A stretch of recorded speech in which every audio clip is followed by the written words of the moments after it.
please explain to everyone out here what Jesus stood for, and especially the qualities of love, how to love your neighbor even if they don't agree with you. So what is your name again? Talise. Talise, that's a beautiful question. I'm glad you came up to ask it.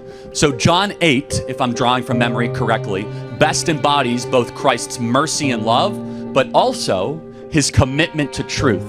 And sometimes in the modern gospel, we overemphasize the grace and we underemphasize the truth. Yeah. And so we are far too willing to say, hey, Jesus loves everybody, but we don't get to the second part of the conversation that says Jesus doesn't want you to live in sin. So this is, in John 8, it's best embodied, right? Almost every Christian in this audience will be able to tell you the first part of this, which is a bunch of Sadducees and Pharisees are standing around with rocks, and they're about to stone the prostitute woman. And Jesus comes up and says, let the first among you without sin cast the first stone. And everyone starts dropping the rocks. But what comes next shows that Christ is not just grace-focused, he's simultaneously truth-focused. He goes up to the woman who had a career in selling herself for sex and said, sin no more.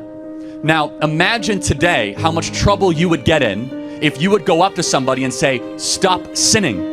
Oh, you're being too judgmental. No, you're actually being Christ-like. So Jesus stood, he was 100% grace and truth. And that tension is very hard in a modern world because we want to overemphasize grace when in reality Christ loves us too much to have us continue to live in sin. He wants us to try to elevate our actions to glorify God in all that we do.